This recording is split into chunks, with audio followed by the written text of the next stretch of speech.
அன்பான நண்பர்களே வணக்கம். நாம் கேட்டுக்கொண்டிருப்பது திரு இந்திரா சௌந்தரராஜன் அவர்களின் இரண்டாம் சக்தி நாவல் போன பகுதியின் தொடர்ச்சி. வாசிப்பது ஸ்ரீலதா தயாளன்.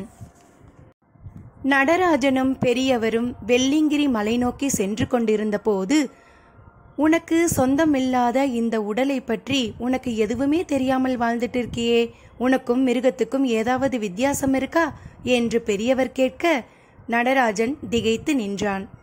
இந்த கேள்வியும் மிக பொருளுடைய அசாதாரண ஒரு கேள்வியாகத்தான் இருந்தது. என்ன பதில் சொல்வது என்று தெரியவில்லை. மிக வெட்கமாக இருந்தது.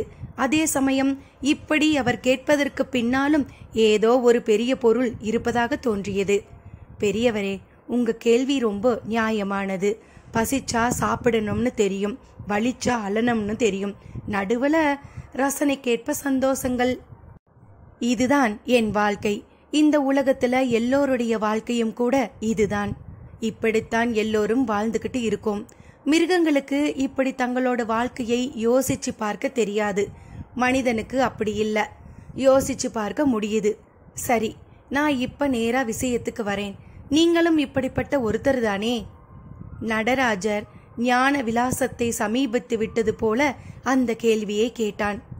இல்ல தம்பி, அவர் பதிலாய் சன்னமாக அதிர்ந்தான். இல்லையா? எப்படி? அப்படி கேள். எனக்கு என் உடம்பை பற்றி முழுசா தெரியும். அதாவது இது எனக்கு சொந்தமில்லைங்கிறதுல இருந்து நான் யாருங்கிற வரை எல்லாமே தெரியும். எப்படி எப்படி இப்படி எப்படி அப்படிங்கிற கேள்விகளை கேட்கறது தான் மனிதனை மற்ற ஜீவராசிகள் கிட்ட இருந்தே வேறுபடுத்துது. உன் கேள்விக்கு வரிசையா பதில் சொல்றேன். பிறர் பொருள் உன்கிட்ட இருந்தா நீ என்ன பண்ணுவ? அது யாருடையதோ அவங்க கிட்ட திருப்பி கொடுத்துடுவேன். கொடுக்க முடியாத நிலையில என்ன செய்வ? நானே தான் வச்சுக்குவேன். அதை எப்படி வச்சுப்ப? பத்திரமாவா இல்ல பாதுகாப்பு இல்லாமலா? நிச்சயமா பத்திரமா தான் வச்சுப்பேன். நம்ம பொருளை கூட நான் எப்படி வேணா போட்டு வைக்கலாம். ஆனால் பிறர் பொருள் அப்படி கிடையாது. அதை பாதுகாக்க வேண்டியது நம் கடமை. அதுதான் நல்ல மனுஷனுக்கும் அடையாளம். அப்ப உனக்கு சொந்தமில்லாத, அதே சமயம் உன் தாய் தந்தையிடம் ஒப்படைக்க முடியாத இந்த சரீரத்தை அவர்களுக்காகவாவது நீ ரொம்ப பத்திரமா பார்த்துக்கணும் இல்லையா? ஆமா. உன் உடம்பை நீ பத்திரமா தான் பார்த்துக்கிறியா? நிச்சயமா. நல்லா யோசிச்சு பதில் சொல்லு. பத்திரமா தான் பார்த்துக்கிறியா? நிச்சயமா பத்திரமா தான் பார்த்துக்கிறேன். அதில் என்ன சந்தேகம் உங்களுக்கு? அப்படின்னா உன் தலையில நரைமுடி எப்படி வந்தது? பேசும்போது உன் வாய் நாறுதே, ஏன்? இது எல்லாம் நம்ம கையிலையா இருக்கு? இல்லையா?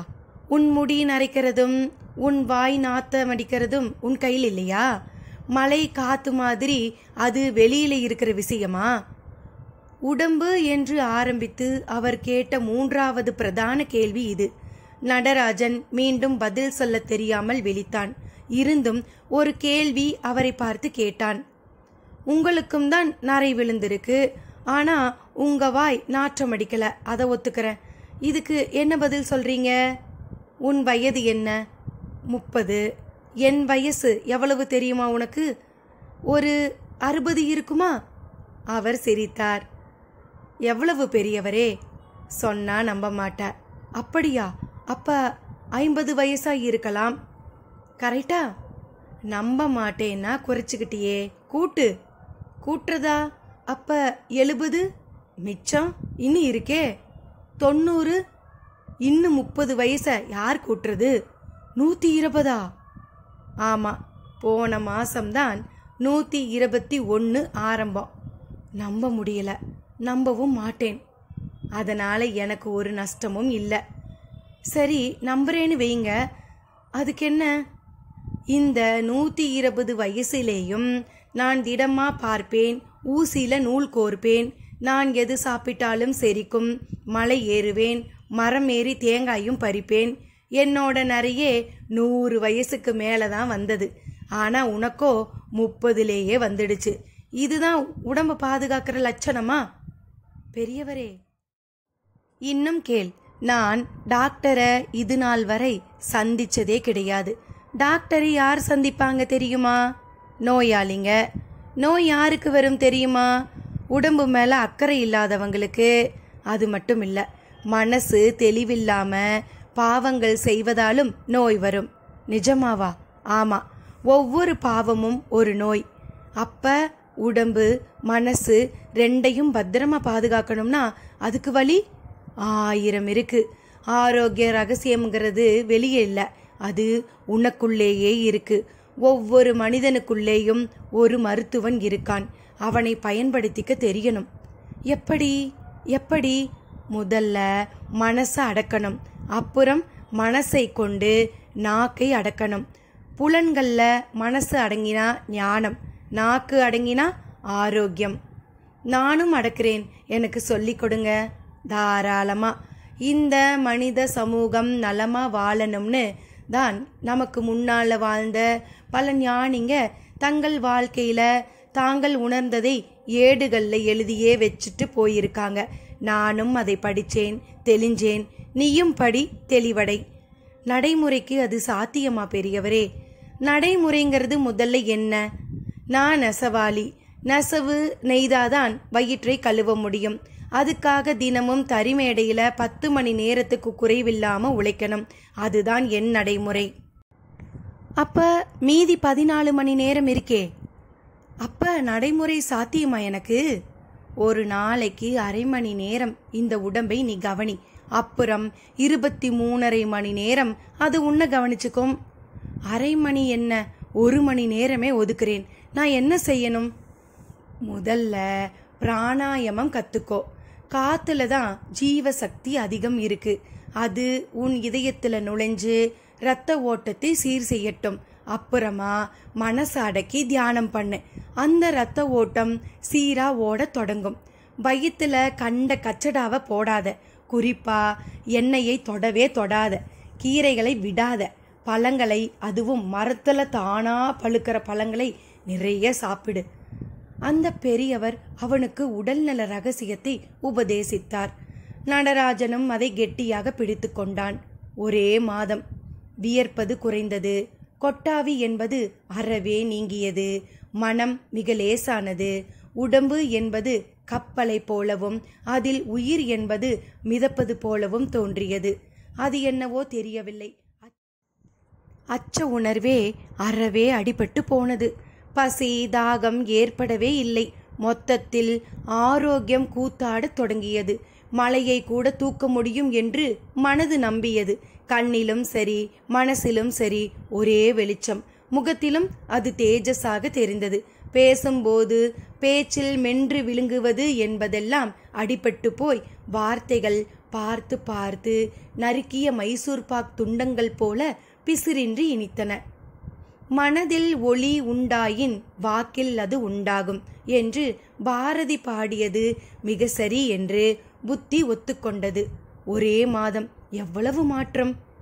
அந்த மாற்றத்தோடு அந்த பெரியவரை சந்தித்தவன் பெரியவரே பெரியவரே என்று கூப்பிடாமல் சாமி என்றான். அவரை கடவுளாக கருத தொடங்கிவிட்டது அதில் தெரிந்தது. அவரும் மறுக்கவில்லை. அவரிடம் அவன் கேட்டான், சாமி, இந்த 1 மாசத்திலேயே என் உடம்புல எவ்வளவோ மாற்றங்கள், மனசுலேயும். இதை தொடர்ந்துகிட்டே இருக்கிறது தான் வாழ்க்கையா? அவர் மீண்டும் சிரித்தார். வானம் எப்படி எல்லையற்றதோ அப்படித்தான் அறிந்து கொள்ள வேண்டிய விஷயங்களும். உனக்கு சொந்தமில்லாத உடம்பில் முன்பு உன் வயிறும் மனசும் ஒரு குப்பை தொட்டியாக இருந்தது.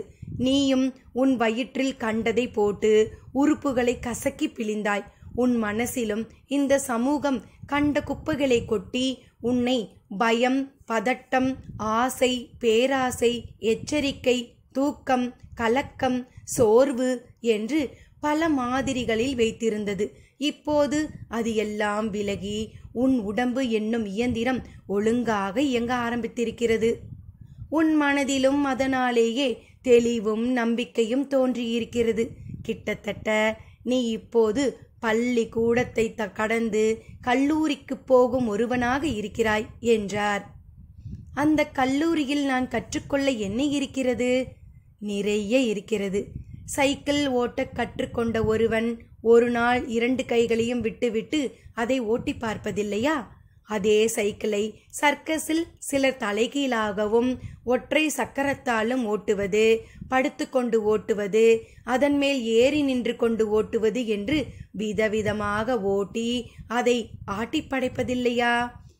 அந்த உடம்பு மாதிரி மனசையும் ஆட்டி படைக்க முடியும். ஆட்டி படைக்க முடியுமாவா? நீ விரும்பினால் உன் உடம்பை விட்டு வெளியே வந்து அதை அடுத்தவரின் உடல் போல வேடிக்கை பார்க்க முடியும். நீ விரும்பினால் தண்ணீருக்கடியில் போய் படுத்துக்கொண்டு காற்றின் தயவு இன்றி மின்னல் போல நீந்த முடியும். நீ விரும்பினால் பறக்கலாம், தண்ணீரிலும் மிதக்கலாம். கண்ணை கொண்டே சக்தியை உருவாக்கி ஒரு பொருளை அசைக்கலாம். என்னதான் முடியாது? நிஜமாவா? நிஜம்தான். மனிதன்தான் உலகின் உச்ச சக்தி. அவன் அறிவு 1000 சூரியனை விட ஒளிமிக்கது. அவன் உடம்பை போல ஒரு டிசைன் செய்யப்பட்ட விஷயம் எங்கே இருக்கிறது சொல் பார்ப்போம்.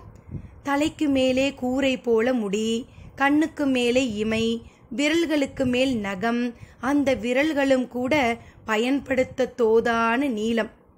எவ்வளவு நடந்தாலும் தேயாத பாதம், உட்கார தோதாக புட்டத்தில் கூடுதல் சதை, மடக்கி நீட்ட தோதாக முட்டி, பந்து கிண்ண முட்டு போன்ற உள் மெக்கானிசம். உள்ளே மட்டும் எதையும் அனுப்பலாம், ஆனால் உள்ளிருப்பது தவறியும் வெளியே வராது என்கிற மாதிரி மிக பெரிய துவாரமான வாய். அங்கே கூட எண்ணி 32 பற்கள், வயிறு என்று ஒரு சிறிய அறை, அதில் ஒரு பையை போல் இல்லாமல் வளைந்து வளைந்து குழல் போல குடல், உடம்பின் மேல் அணையாத அளவான வெப்பம், ஒரு நொடி கூட கடமையை மறக்காமல் இரத்தத்தை இறைத்தபடியே இருக்கும் இதயம். இத்தனையும் கொண்டு எலும்பும் சதையுமான மனித எந்திரம் ஒரே ஒரு துளி சொட்டு இயந்திரத்தினால்தான் உருவாகிறது என்பதனை எத்தனை பெரிய அற்புதம்! ஒவ்வொரு மனிதனுமே ஒரு அற்புதம்தான். அவனை விட வேறு ஒரு அற்புதத்தை அவனால் உருவாக்க முடியுமா?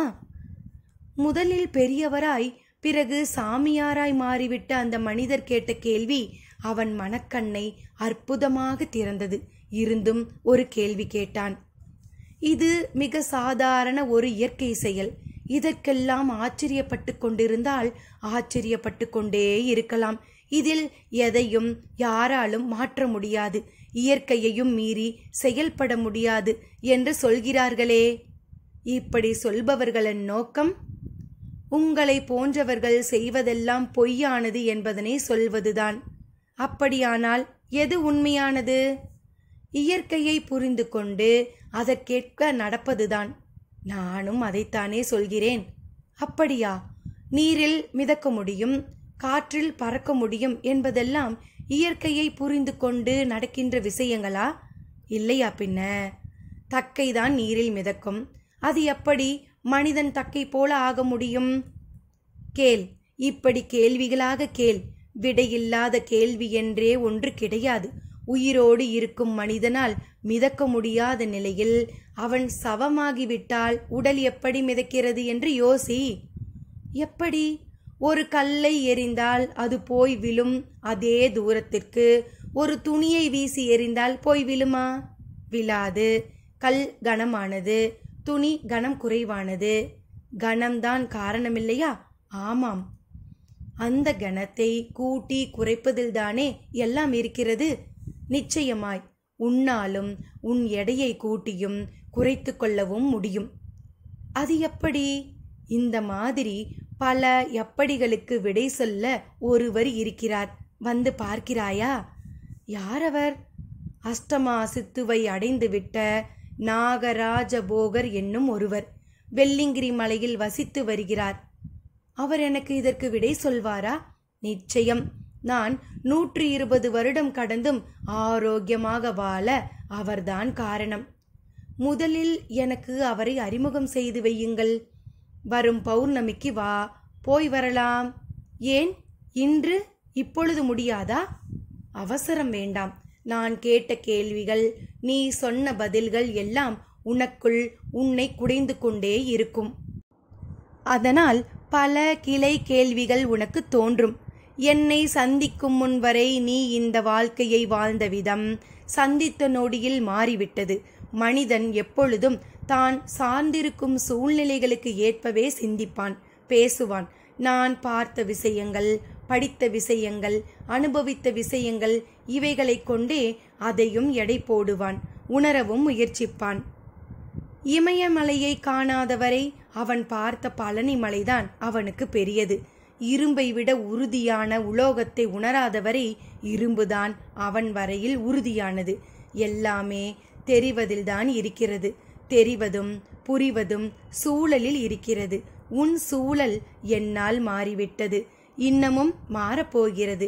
என்னை விட நாகராஜ போகரை சந்திக்கும் போது அது இன்னமும் மாறும். மனித வாழ்க்கை பற்றிய உன் அடிப்படையான எண்ணங்கள் அவ்வளவும் பொடி பொடியாகி போகும் பார். அந்த பெரியவர் சொன்னபடியேதான் பிறகு எல்லாம் நடந்தது. அந்த எல்லாம். அத்தியாயம் 5. குறிப்பு: மனதால் உடம்பை ஆட்சி செய்யலாம், செய்யவும் வேண்டும். நினைவே செயலாகிறது. அது செயலாவது என்பது ஒவ்வொரிடமும் ஒவ்வொரு விதத்தில் கால நேரங்களுக்கு ஏற்ப வேறுபடுகிறது. ஒன்றை பற்றி நினைக்கும் போதே அதற்கான விதை உள்ளே விழுந்து விரிவடைய தொடங்குகிறது. ஒரு வகையில் மனமும் பிரபஞ்சமும் ஒன்றே என்கின்ற புரிதல் ஒரு கட்டத்தில் நிகழும்.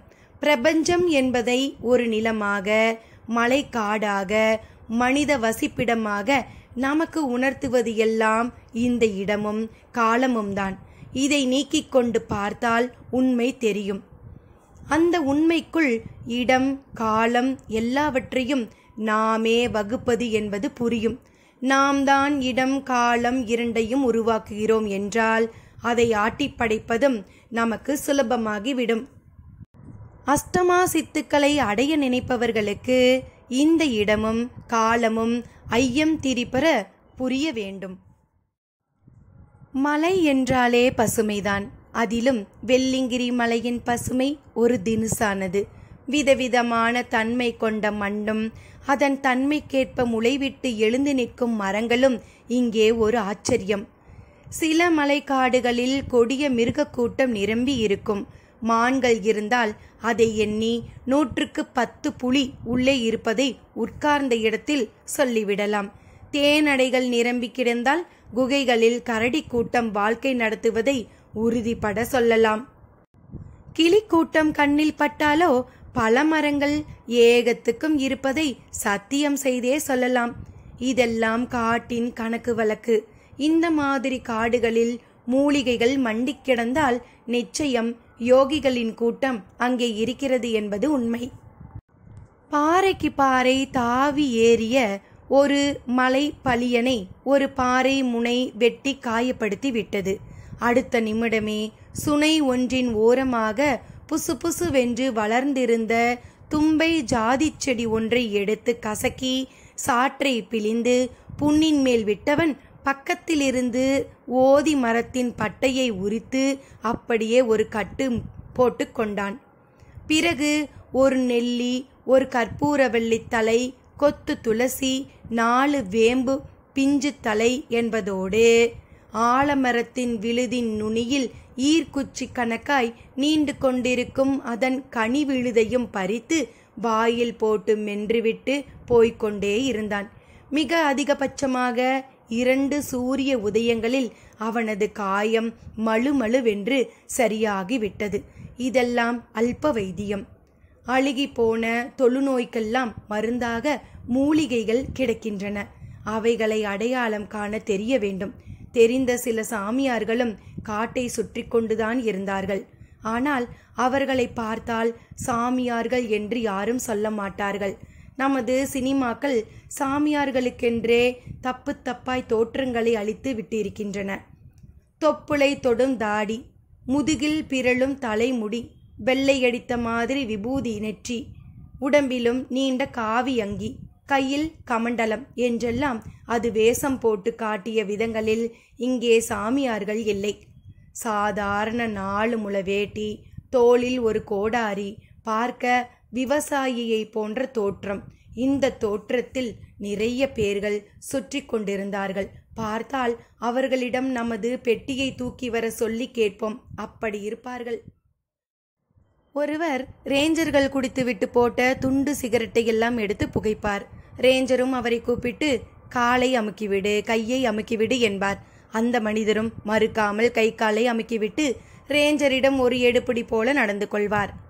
ஒரு சமயம் இப்படித்தான் செம்பட்டை என்று சொல்லிக்கொண்ட ஒருவன் திவாகர் என்கிற ரேஞ்சர் சொன்னதையெல்லாம் செய்து கொண்டிருந்தான். ஒரு நாள் அந்த ரேஞ்சரை கரடி பிடித்து கொண்டு விட்டது. ரேஞ்சர் போட்ட சப்தத்தில் காட்டு மரங்கள் எல்லாம் கூட நடுங்கி இலைகளை உதிர்ந்தன. செம்பட்டையும் சப்தம் கேட்டு ஓடிப்போய் பார்த்தான். கரடியும் ரேஞ்சரும் கட்டி புரண்டு கொண்டிருந்தார்கள். குறுக்கில் புகுந்த செம்பட்டை அந்த கரடியை பிடித்து இழுத்து போட்டு ஒரு முறை முறைத்தான். அது பார்க்க கூடாத ஒருவனை பார்த்து விட்ட மாதிரி திருப்பி ஓடத் தொடங்கியது. திவாகர் என்னும் அந்த ரேஞ்சர் ஆச்சரியத்தின் உச்சிக்கே போய்விட்டார். செம்பட்ட, என்னையா பண்ண? உன்னை பார்த்த உடனேயே கரடி ஓடிப்போச்சே என்று கேட்டார். எனக்கே ஒன்றும் புரியலிங்க, விடுங்க, எப்படியோ அது ஓடிடுச்சுல்ல, அது போதும் என்றான். அதன் பிறகு ஒரு சமயம் காட்டில் ஒரு ஆழமான சுனைக்குள் திவாகரின் வைர மோதிரம் விழுந்துவிட்டது. அதன் மதிப்பு கிட்டத்தட்ட 1.25 லட்சம் என்று திவாகர் பைத்தியம் பிடித்த மாதிரி புலம்ப தொடங்கிவிட்டார். அதை கேள்விப்பட்ட செம்பட்டை அவர் எதிரிலேயே சுனைக்குள் இறங்கினான். மிக ஆழமான சுனை. பல யானைகள் தண்ணீர் குடிக்கி இறங்கி மீள முடியாமல் செத்து போயிருக்கின்றன. அப்படி ஒரு அச்சமூட்டும் சுனை.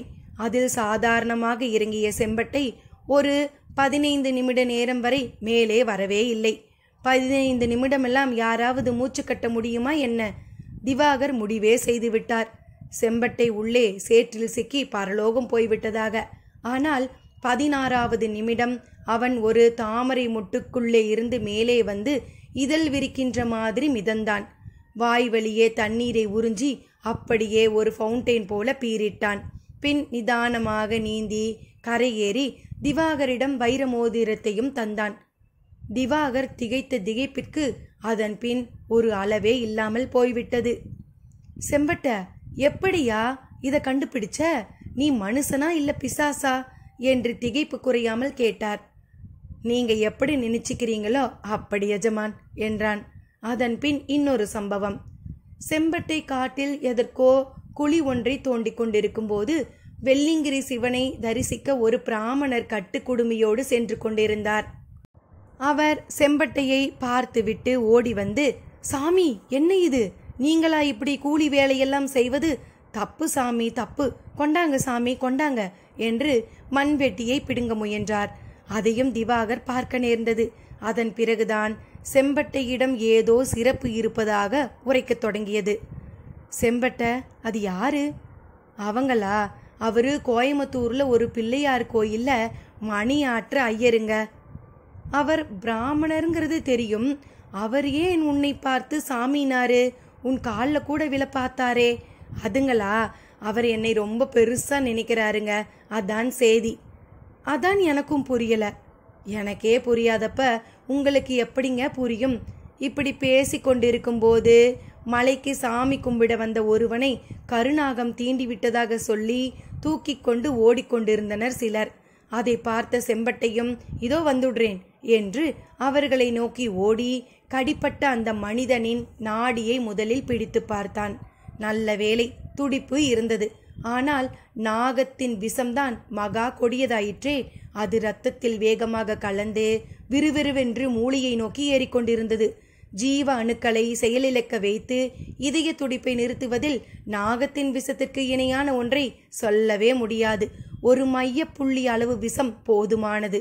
உடம்பின் மொத்தமான 5 லிட்டர் இரத்தத்தையும் கண்ணங்கரிய விஷத்தண்ணீர் ஆக்குவதற்கு. செம்பட்டை மின்னலை போல செயல்பட்டு கடிப்பட்ட இடத்தில் வாயை வைத்து இரத்தத்தை உறிஞ்சி விஷத்துளியை தனியே பிரித்து வாயில் இருந்து துப்பினான்.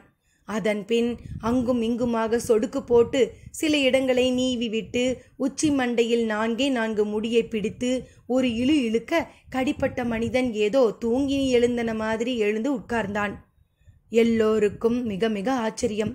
செம்பட்டை அதை லட்சியமே செய்யாமல் ஒரு நிமிஷம் என்று பக்கத்து புதருக்குள் நுழைந்தவன் 30வது நொடி கையில் ஒரு மூலிகை இலையுடன் தான் திரும்பி வந்தான். அதை கடிப்பட்டவனிடம் தந்து நல்லா வாயில போட்டு மெல்லு என்று கொடுக்க அவனும் மறுபேச்சு பேசாமல் அப்படியே செய்தான். உனக்கு நாகதோஷம் இருந்து அது இப்போ நீங்கிடுச்சு. 90 வயது வரை நீ இருப்ப. புதன்கிழமை பிறந்த உனக்கு கணக்கு நல்லா வருமே என்று கேட்க அவனுக்கு வியர்ப்பான வியர்ப்பு. நான் புதன்கிழமை பிறந்தது உனக்கு சாரி, உங்களுக்கு எப்படி தெரியும்? அவன் ஆச்சரியம் குன்றாதபடி கேட்டான். என்னவோ தோணுச்சுன்னு கேட்டேன். இது ஒரு விஷயமா? பார்த்து போயிட்டு வாங்க என்றபடியே எழுந்தான். அவன் ஆசையாகவும் நன்றியோடும் ஒரு 100 ரூபாயை எடுத்து தர, ஐயா இதெல்லாம் எனக்கு எதுக்கு? யாராச்சும் ஏழை பாலையை பார்த்து சாப்பாடு வாங்கி கொடுங்க, கிளம்புங்க என்று சொல்லிவிட்டு திரும்பி வந்தான். ரேஞ்சர் அவ்வளவையும் பார்த்து கொண்டிருந்தார். அப்பொழுதே அவர் ஒரு முடிவுக்கு வந்துவிட்டார். செம்பட்டை ஒரு சாதாரண மனிதன் இல்லை, மிக அசாதாரணமான ஒருவன் என்று. அதற்கேற்ப உச்சக்கட்டமாக ஒரு சம்பவமும் அவர் கண்ணெதிரிலே நடந்தது. களைத்து போய் படுத்து தூங்கிவிட்ட செம்பட்டையை திடீரென்று வந்து ஆக்கிரமிக்கத் தொடங்கிய மழை எழுப்பும் போல் தெரிந்தது. ரேஞ்சரும் தன் அலுவலகத்தில் இருந்தபடி ஜன்னல் வழியாக பார்த்து கொண்டிருந்தார். ஆனால் அவன் துளி கூட நினையாதபடி ஒரு யானை எங்கிருந்தோ அவன் அருகே வந்து தன் 4 கால்களுக்கும் பருத்த உடம்புக்கும் கீழே அவன் உடம்பு மறைவாக இருக்கிற மாதிரி நின்று கொண்டது. ரேஞ்சர் திவாகர் இந்த முறை தீர்மானமே செய்துவிட்டார். செம்பட்டை மனித உருவில் நடமாடும் ஒரு சித்தன் என்று. அடுத்த நொடி அவர் உடம்பு நடுங்கியது. அவனை வேலைக்காரனாக நடத்திய சம்பவங்கள் வரிசையாக ஞாபகத்தில் வந்து, எவ்வளவு பெரிய பாவத்தை நீ செய்துவிட்டாய் என்று கேட்காமல் கேட்டன. மலை நின்று யானையும் விலகிய பிறகு அவன் அருகே வந்து எழுப்பியவர் கைகளை கூப்பிக்கொண்டு நின்றார். என்னையா, எதுக்கு என்ன போய் கும்பிடுறீங்க? சாமி, என்னை மன்னிக்கணும். நீங்க ரொம்ப எளிமையா இருக்கிற ஒரு அசாதாரண மனுஷர். உங்க அருமை தெரியாம நான் உங்களை ஒரு சாதாரண வேலைக்காரனா நடத்திட்டேன், என்னை மன்னியுங்க என்று காலில் விழுந்தார். செம்பட்டை சிரித்தான். எந்த பதிலும் சொல்லவில்லை. எப்படி சாமி இப்படி எல்லா விஷயத்தையும் சாதாரணமா எடுத்துக்க உங்களால முடியுது கேட்டார். இந்த உலகத்துல எல்லாமே சாதாரணம் தானேங்க. என்னது, எல்லாமே சாதாரணமா? ஆமாம் தானே. இந்த பூமியில எல்லாம் சாதாரணமானதுதான். ஒரு விஷயத்துக்கு மதிப்பை கொடுக்கறதும் எடுக்கிறதும் மனசுதானே. என்ன சொல்றீங்க? மனசுதான் எல்லாம் கிரேன். ஆமாம், மனசுதான் எல்லாத்துக்கும் காரணம், ஒத்துக்கிறேன். ஆனாலும் ஆசை வைக்காமலோ இல்லை நேசம் வைக்காமலோ இருக்க முடியலையே. இருக்கணும். எதுவும் பெருசு இல்லை, எதுவும் சின்னதும் இல்லை. அதனால தான் நான் உங்களை வேலைக்காரனா நடத்தினப்ப கூட உங்களுக்கு வேதனையா இல்லையா? நீங்க என்னை எப்படி நினைச்சா எனக்கு என்ன? நான் என்னை பத்தி என்ன நினைக்கிறேங்கிறது தானே முக்கியம். அப்ப மதிப்பு மரியாதைங்கிறதெல்லாம் போதையான விஷயங்கள். அதை பெருசா நினைக்க கூடாது. அப்ப எதுதான் பெருசு? நான் யாருன்னு நான் தெரிஞ்சுக்கிறதும் நீங்க யாருன்னு நீங்க தெரிஞ்சுக்கிறதும் தான் பெருசு. வேதாந்திங்களே இப்படித்தான் பதில் சொல்வார்கள். அந்த பதிலை செம்பட்டை சொன்ன பிறகு ரேஞ்சருக்கு அந்த காட்டின் மேலேயே பார்வை மாறி போய்விட்டது. காட்டில் யாரை கண்டாலும் மரியாதையாகத்தான் அணுகினார். யார் சித்தன் யார் எத்தன் என்று இனம் பிரித்து கண்டு கொள்ளவே முடிவதில்லையே. வெள்ளிங்கிரி மலை. சாமி சந்நிதிக்கு வெளியில் கூட ஒரு பிச்சைக்காரர் யாரிடமும் எதையும் கேட்காமல் மௌனமாய் அமர்ந்திருப்பார். ஒரே அழுக்கு தோற்றம், ஆனால் வாசி யோகம் அறிந்த நபர் என்பார்களே. மாசம் $10,000 சம்பளம் தந்து அமெரிக்காவில் அவரை வைத்துக்கொண்டு வாசி யோக பயிற்சி முகாம் நடத்த சிலர் ஆசைப்பட்டார்கள். ஆனால் வெள்ளியங்கிரி மலையை விட்டு வரமாட்டேன் என்று கூறிவிட்டார். இப்படி வெள்ளியங்கிரி மலைக்காட்டில் திரியும் பலருக்கு பின்னே பல அமானுஷ்யங்கள். புரிந்து கொள்ள முயற்சி செய்தால் மண்டை காய்ந்து போகும், குழப்பம்தான் மிஞ்சும், பைத்தியக்காரத்தனமாக தோன்றும்.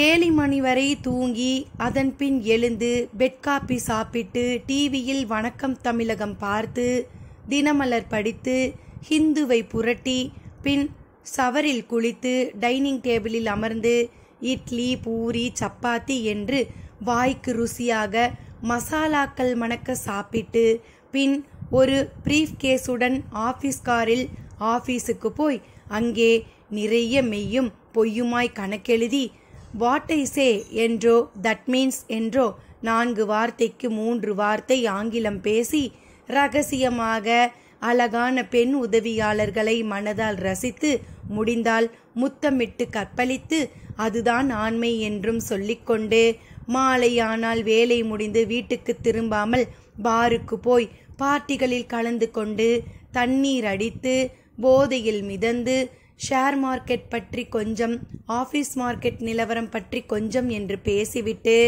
வீடு திரும்பி டையையும் சூவையும் கூட கலற்றாமல் ஏசி அறையில் பொத்தென்று போதையோடு விழுவதும், பிளாட் வாங்குவதும், ஷேர் வாங்குவது, தங்க மாளிகையில் பிரேஸ்லெட் வாங்குவது என்று செலவழிப்பதும் தானே வாழ்க்கை இங்கே. இதெல்லாம் ஒரு லெவலுக்கு மேல் போனவர்களுக்கு போக முடியாத மிடில் கிளாஸுகளின் கணக்கே வேறு. இவர்கள் கிட்டத்தட்ட வண்டி குதிரைகள் மாதிரிதான். இந்த குதிரைகள் கொஞ்சம் லாட்ரி சீட்டு வாங்குவார்கள். அதில் பணம் வந்து கோடீஸ்வரன் ஆனால்தான் உண்டு என்பார்கள். யாரிடமாவது கடன் வாங்கியிருந்தால் அது மறந்துவிடும். ஆனால் யாருக்காவது கடன் கொடுத்திருந்தால் அது ஞாபகத்தில் இருந்து கொண்டே இருக்கும். 1ஆம் தேதி சம்பளம் கழுத்தை பிடிக்கும். இருந்தும் ஒரு யமஹா பைக் வாங்கி அசூர நாட்டம் ஊரை சுற்றுவதும், சிகரெட்டுகளை வாங்கி டப்பா டப்பாவாய் புகைப்பதும், சைட் அடிப்பதும், இல்லாவிட்டால் காதலிப்பதும், கல்யாணம் செய்து கொண்டு செக்ஸ் சுவாரஸ்யம் குறைந்த நிலையில் மனைவியோடு சண்டை போடுவதுமாய் திரிவார்கள். கண்ணெதிரில் ஒரு கொலையையே பார்த்தாலும் நமக்கெதுக்கு ஊர்வம்பு என்று ஒதுங்கி போய் விடுவது. ஆனால் தனக்கொரு நியாயம் கிடைக்காத போது இந்த நாடு உருப்படாது என்று சபிப்பதும் தான் இவர்கள் வாடிக்கை. இந்தியா முழுக்க இப்படித்தான் ஜனங்கள் இருக்கிறார்கள். இவர்களுக்கெல்லாம் சினிமாவும் டிவியும் மிக உயர்ந்த விஷயங்கள். அதில் நடிப்பவர்கள்தான் கடவுள்கள். சினிமா பார்ப்பது, அதை பற்றி பேசுவது, இரண்டும் தான் பிறவியின் நோக்கம். போனால் போகிறது என்று பழனி, திருப்பதி, திருவேற்காடு என்று கோவில்களுக்கு போவார்கள். அந்த சாமியெல்லாம் கூட இவர்கள் வரை ராஜாக்கள் மாதிரிதான். அந்த சாமிகளை பார்த்து போற்றி போற்றி என்று ஜால்ரா போட்டு வரம் கேட்பதுதான் இங்கே பக்தி. சாமி அவன் நாசமாய் போகணும், நான் மட்டும் நல்லா இருக்கணும், அசாம் லாட்ரி இந்த மாசமாவது விழணும், விழுந்தால் உனக்கு பாலபிஷேகம், கொஞ்சம் கவனிச்சுக்கோ என்றெல்லாம் வேண்டிக் கொள்வது ரொம்ப ரொம்ப சகஜம். சொல்ல போனால் அதுதான் இங்கே பக்தி. பக்தியாவது புடலங்காயாவது சாமி என்பதே ஒரு கற்பனை. தன்னம்பிக்கை இல்லாதவனின் கைத்தடிதான் அந்த கற்பனை. மனுஷன் குரங்கில் இருந்து வந்தவன். குரங்கு எந்த கோயிலுக்கு போகிறது? அது கும்பிடாததால் அதற்கு என்ன குறை வந்துவிட்டது? எல்லாம் பொய். இந்த உலகில் எதுவும் பாவமில்லை, எதுவும் பொய்யுமில்லை. எப்போதும் சந்தோஷமாக இருக்க முயற்சி செய்வதும் சந்தோஷமாக இருக்கவும் தான் பிறப்பே. கஞ்ச அடித்தல் இன்பமா? அடி. கிளவியானாலும் புணர கூப்பிட்டால் போ புணரு. பிணத்தை கூட மசாலா போட்டு நன்கு சமைத்து சாப்பிடு. எதுவும் தப்பு இல்லை, எதுவும் பாவமில்லை என்று ஒரு கூட்டம். இப்படிப்பட்ட மனித கூட்டத்தில் இருந்து அது வேண்டும் இது வேண்டும் என்று வரும் பக்திமான் கூட்டத்துக்கெல்லாம் பிச்சைக்காரர்கள் போலவும் விறகு வெட்டிகள் போலவும் மிக சாதாரணமாக இருக்கும் சில செம்பட்டை மாதிரி மனிதர்கள் பற்றி என்ன பெரிதாக தெரிந்துவிடப் போகிறது? எப்படியோ தெரிந்தாலும் அது ஆபத்தாகி விடுகிறது. ரேஞ்சர் திவாகர் செம்பட்டைக்கு ஒரு கோயில் கட்டி கும்பிடாத குறை. இதனால் செம்பட்டை அவர் கண்ணிலேயே படுவதில்லை. திவாகரும் எங்கே எங்கே என்று தேடிக்கொண்டிருக்கிறார். யாரை பார்த்தாலும் காலில் விழுகிறார். வெள்ளியங்கிரி மலைக்காட்டில் இப்போதைய நிலைப்பாடு இதுதான். சரி, இனி அத்தியாயம் 6. குறிப்பு. ஒரே ஒரு ஏக்கரில் ஒரு தோட்டம். முதலில் ஒரு பக்கம் ரோஜாவையும், ஒரு பக்கம் மல்லிகையையும், ஒரு பக்கம் புதினாவையும், ஒரு பக்கம் பாகற்காயையும், ஒரு பக்கம் சர்க்கரை வள்ளி கிழங்கையும், ஒரு பக்கம் வாழையையும், ஒரு பக்கம் மாம்பழத்தையும் பயிர் செய்தார் ஒருவர். எல்லாமே நன்கு விளைந்து செழித்து நின்றன. முதலில் கட்டாந்தரையாக இருந்தது. தோண்டிய போது அன்றும் சரி இன்றும் சரி கல்லும் மண்ணும் தான் வருகிறது. ஆனால் விதைகளை போடவும் அந்த விதைகள் அந்த பூமிக்குள் இருந்து ரோஜா, மல்லி, பாகற்காய், சர்க்கரைவள்ளி கிழங்கு, வாழை, மா என்று சகலத்தையும் விறுவிறுவென்று உருவாக்கி கொட்டி குவித்து விட்டது. ஒவ்வொன்றும் ஒவ்வொரு வடிவம், ஒவ்வொரு வண்ணம், ஒவ்வொரு சுவை. எதுவும் யாராலும் ஆகாயத்தில் இருந்து போடப்படவில்லை, பூமிக்குள் தான் இருந்து வந்தது. ஆனால் நேரடியாக தோண்டி பார்த்தாலோ கல்லும் மண்ணும் தான் வருகிறது. இது என்ன மாயம்?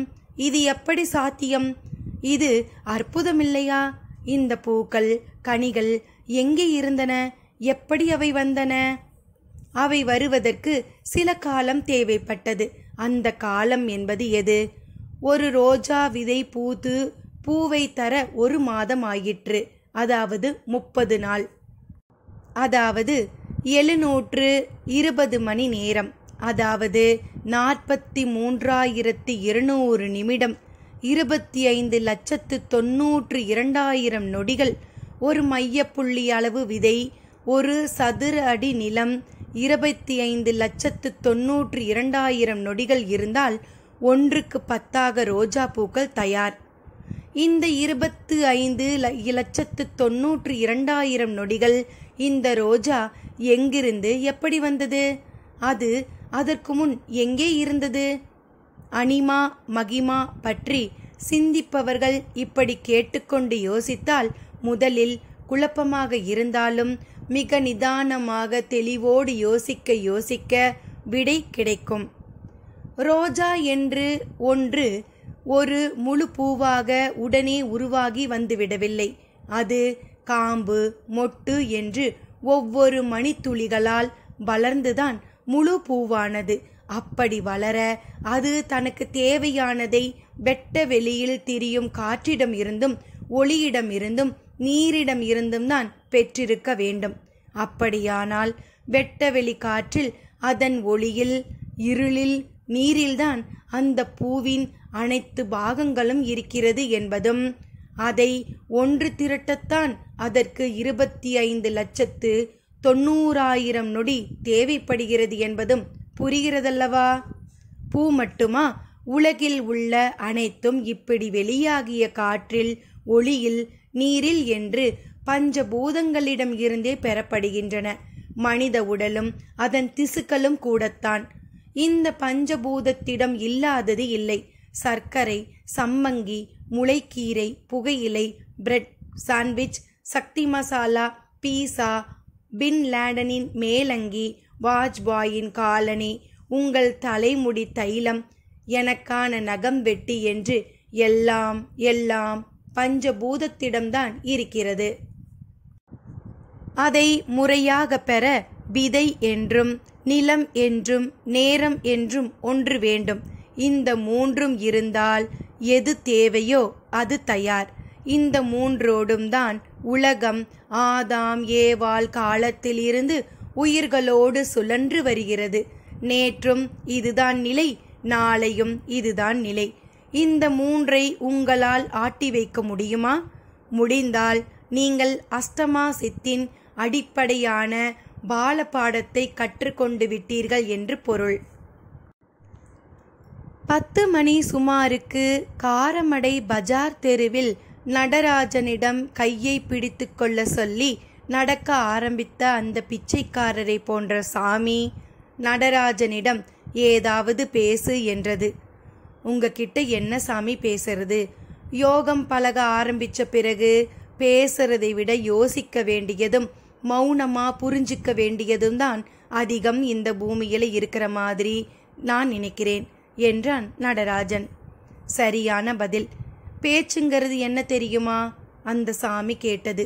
வேண்டாம் சாமி, நான் அதுக்கு ஒரு அர்த்தம் சொல்வேன், அப்புறம் நீங்க ஒன்று சொல்லுவீங்க, அப்புறம் நான் சொன்னது ஒண்ணுமே இல்லைங்கிற மாதிரி ஆயிடும் என்றான் நடராஜன். பரவாயில்ல, பேச்சுனா என்ன, சும்மா சொல்லு. சாமி நடந்தபடியே சீண்டியது. இப்ப நீங்க கேட்கிற கேள்வி, நான் சொல்ற பதில், இதெல்லாம் தான் பேச்சு. நடராஜனும் தயங்கியபடியே சொன்னான். இதுதான் பேச்சுங்கிறது எனக்கு தெரியும். ஆனா இதை பற்றி உனக்கு என்ன தெரியும்? அதை சொல். வேண்டாம் சாமி, நீங்களே சொல்லிடுங்க. உடனே அவர் சிரித்தார். சிரித்துவிட்டு, சப்தத்தை பார்க்க முடியுமா என்று கேட்டார். அது எப்படி முடியும்? கேட்கத்தான் முடியும். அப்ப பார்க்க முடியாதுங்கிற? சாமி, என்னையே இப்படி சோதிக்கிறீங்க. அதை பார்க்க முடியும்னு ஒரு பைத்தியக்காரன் கூட சொல்ல மாட்டானே. சரி, பார்க்காம வாழறது பெருசா, கேட்காம வாழறது பெருசா? அவர் எதற்கோ அடி போட்டார். என்ன சாமி இது கேள்வி? இல்ல, பார்க்காம வாழறது குருட்டு வாழ்க்கைன்னு ஒன்று இருக்குல்ல, அது பெருசா? இல்ல கேட்காம வாழற செவிட்டு வாழ்க்கைன்னு ஒன்று இருக்கே, அது பெருசான்னு கேட்டேன். பார்க்காம கூட வாழ்ந்துடலாம் சாமி. ஆனா கேட்காம உன்னை எப்படி புரிஞ்சுக்க முடியும்? நாம நினைக்கிறத சொல்லவும் கொள்ளவும் பேச்சுதானே ஆயுதம். இந்த பேச்சு போய் சேர்ற இடம் எது? காது. காதோட வடிவம் எப்படி இருக்குன்னு யோசிச்சிருக்கியா? காதோட வடிவம் என்ன யோசனை? ஓம்னு ஒரு எழுத்து இருக்கே, அது மாதிரி இல்லை நம்ம காது. ஆமாம், ஓம்காரத்துல தான் எல்லாமே இருக்குன்னு சொல்றதுக்கு இப்ப அர்த்தம் புரியுதா? சாமி, அவர் எதற்காக இந்த பேச்சை ஆரம்பித்தார் என்பது அவனுக்கு அப்பொழுதுதான் புரிந்தது. அது மட்டுமல்ல, இந்த சப்தம் இங்கே சப்தம் இது இரண்டு விதம். ஒன்று சங்கீதம், இன்னொன்று நாராசம். சப்தத்தை அழகா கையாண்டா சங்கீதம், அதாவது இசை. நம்மை அப்படியே இசைய வச்சு மயக்கி தூங்கவும் வச்சிடும். இதே சப்தத்தை தப்பா கையாண்டா நாராசம். ஒரு வெடி சப்தம் எவ்வளவு பேர் காதை செவிடாக்கி இருக்கு இல்லையா? ஆமாம் ஆமாம். ஒருத்தரை ஒருத்தர் பார்த்துக்காம, அதே சமயம் பக்கத்திலையும் இல்லாம, பல 1000 மைலுக்கு அப்பால இருந்தாலும் தொடர்பு கொண்டு உணர்வுகளை பகிர்ந்து கொள்ளலாம் இல்லையா? ஆமாம்.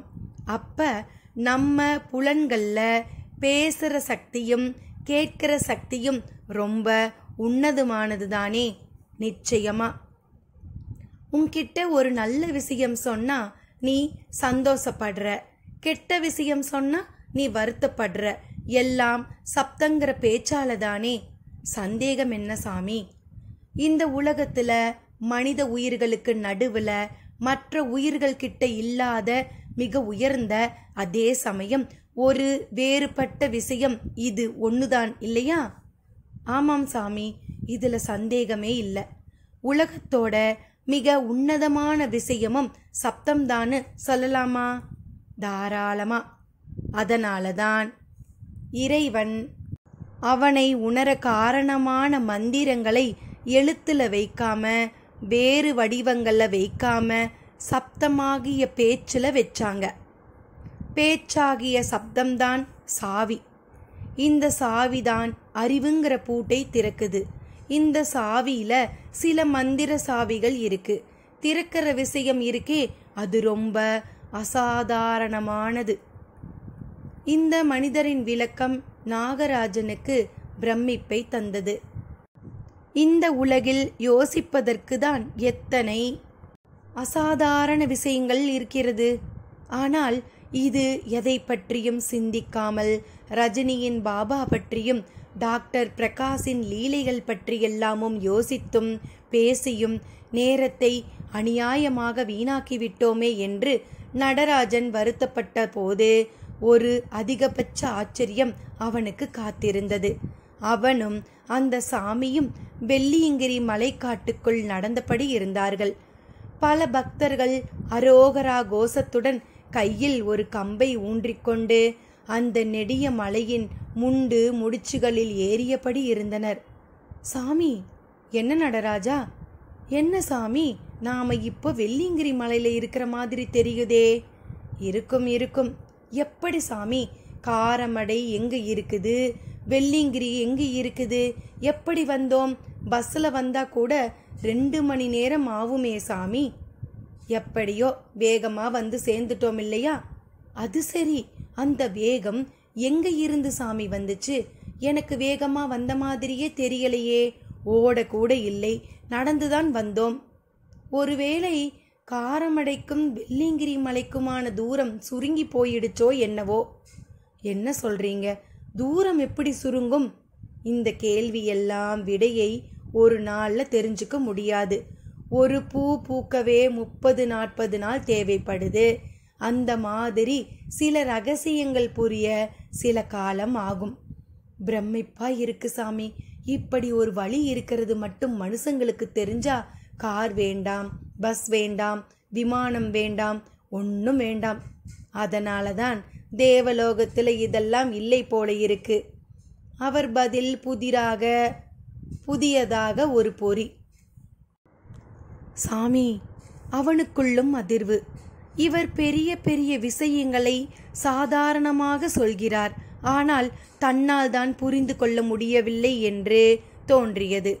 என்ன யோசிக்கிற? என்னடா இதை எப்படி புரிஞ்சுக்கிறதுனா?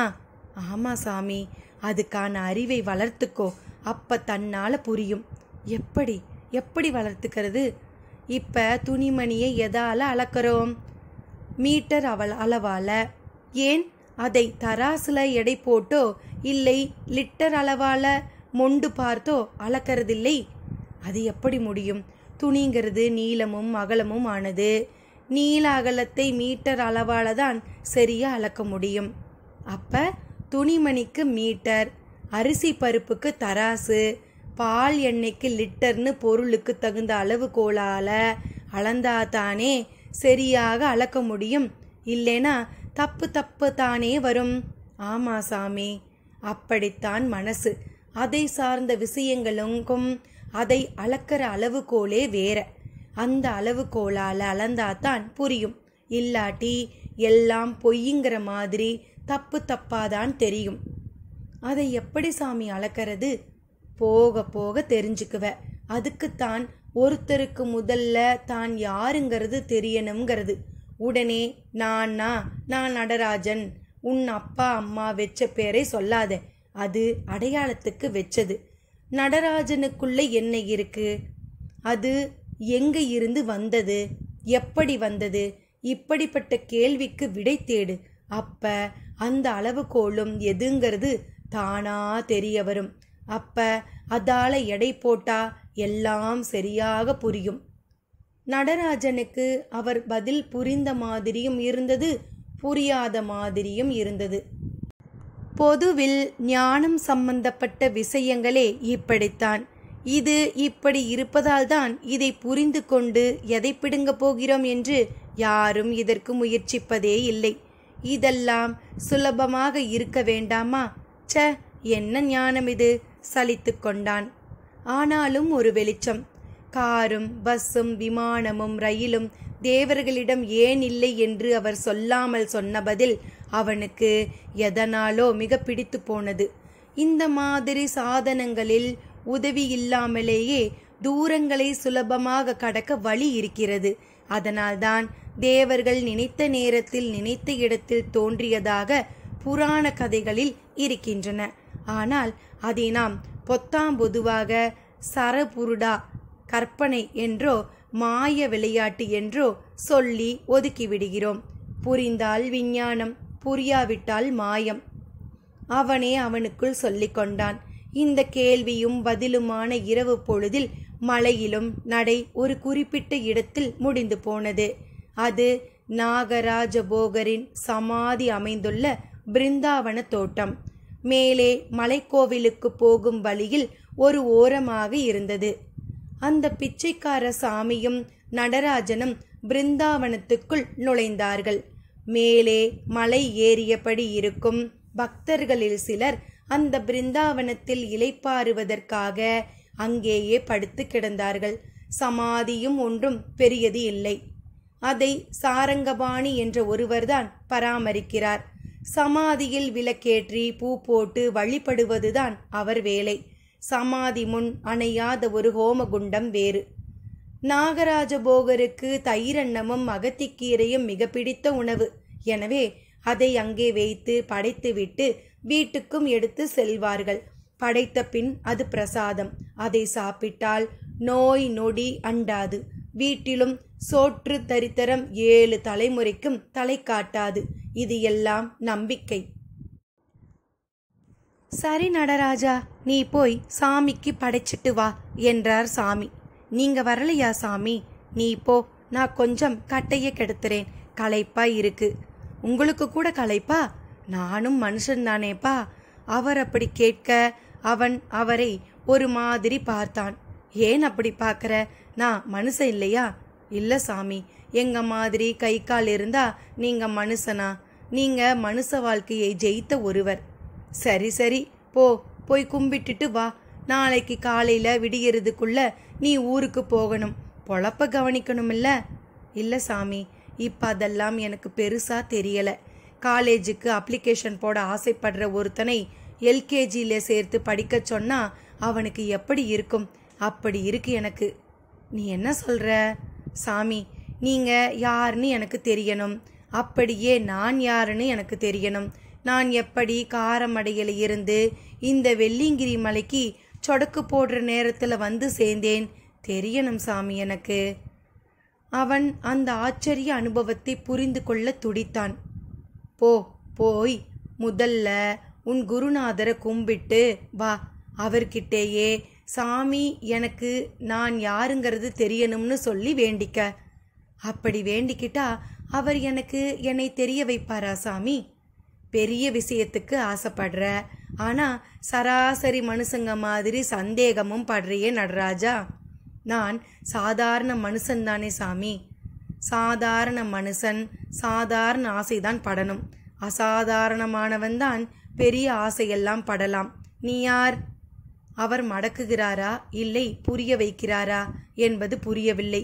இருந்தும் வேகமாக தனது பெரிய ஆசை புரிய வேண்டும் என்கின்ற வெறியில் அவர் வாயை அடைக்க, நான் அசாதாரண மனுஷன் சாமி என்றான். உடனே அப்படியா? அவர் ஒரு மாதிரி சிரித்தபடியே கேட்டார். என்ன சாமி ஒரு மாதிரி அப்படியாங்கிறீங்க? அசாதாரணமானவங்களுக்கு சுயநலம் பயம் இதெல்லாம் இருக்காது, உன்கிட்ட இருக்கே. என்னது? சுயநலமும் பயமும் என்கிட்ட இருக்கா? இல்லைங்கிறியா? திரும்பவும் அவர் மடக்குகிறாரா இல்லை புரிய வைக்கத்தான் அப்படி கேட்கிறாரா என்று தெரியாவிட்டாலும் அவரை வெற்றி கொள்ள வேண்டும் என்கின்ற வெறியில், இல்லை சாமி, எனக்கு பயம் கிடையாது, சுயநலம் கிடையாது என்றான். நிஜமா? நிஜமாத்தான். சத்தியமா? சத்தியமாத்தான். அப்ப உன் குருநாதர் சமாதிக்கு முன்னால இருக்கிற ஹோமகுண்டத்துல போய் தைரியமா குதி பார்ப்போம். அடுத்த நொடி ஐயோ செத்துடுவேனே என்றது உதடு. பார்த்தையா, பயந்துட்ட. சாகிறதுக்கு பயப்பட்டுதானே தீரணும். அப்ப சராசரி மனுஷனால பெரிய ரகசியங்களையும் புரிஞ்சுக்க முடியாதுங்கிறதையும் புரிஞ்சுக்கோ. அவனுக்கு உடனே புரிந்து போயிற்று. வெறும் வார்த்தைகளில் வாய்ப்பந்தல் போட்டு அவரிடமிருந்து எதையும் புரிந்து கொள்ள முடியாது என்று முகமும் வாடி போயிற்று. என்னப்பா? ஒண்ணுமில்ல சாமி, நீங்க என்னை ரொம்பவே படுத்துறீங்க. நான் படுத்துறேனா? இல்லையா பின்ன. ஒரு அற்புத அனுபவத்துக்கு என்னை ஆளாக்கிட்டு அது எப்படின்னு கேட்டா அதுக்கு பதில் சொல்லாம கண்ட கேள்வி கேட்டு சாக சொன்னா என்ன அர்த்தம்? ஏன் செத்தா என்ன குறைஞ்சா போயிடுவ? என்ன சாமி கேள்வி இது? செத்தா குறைஞ்சு போக மாட்டேனா சாமி, மறைஞ்சே போயிடுவேன். அப்படி வா வலிக்கு. எங்க மறைவ? எங்கன்னா? இந்த கேள்விக்கு மட்டும் யாருக்குமே விடை தெரியாது சாமி. அப்படியா? என்ன அப்படியா? இப்ப என் குருநாதரையே எடுத்துக்கங்க. சமாதியானார், மண்ணோடு மண்ணா மறைஞ்சு போயிடலையா? மறைஞ்சு போறதுன்னா என்ன? இல்லாம போறது. இல்லாம போன ஒருத்தரையா இருக்கிறதா நினைச்சு கும்பிட்டு வந்திருக்க? நடராஜன் அவரை வெறித்து பார்த்தான். வசமாக மாட்டிக்கொண்ட மாதிரியும் இருந்தது, இல்லாத மாதிரியும் இருந்தது. என்னப்பா பதில் சொல்லு. நான் இப்ப உங்ககிட்ட சரண்டர், நீங்களே இதுக்கு பதில் சொல்லிடுங்க. அவர் மர்மமாய் புன்னகை பூத்த அதே நேரம் அந்த அமெரிக்க பெண் லிண்டா கிரிதரன் கார்த்திகேயனுடன் சமாதி அமைந்துள்ள பிருந்தாவனத்திற்குள் நுழைந்து கொண்டிருந்தாள். இனி அடுத்து நடக்கப் போவதை ஆச்சரியமாக அனுபவமாக இறுதி பகுதியில் கேட்போம். நன்றி நண்பர்களே.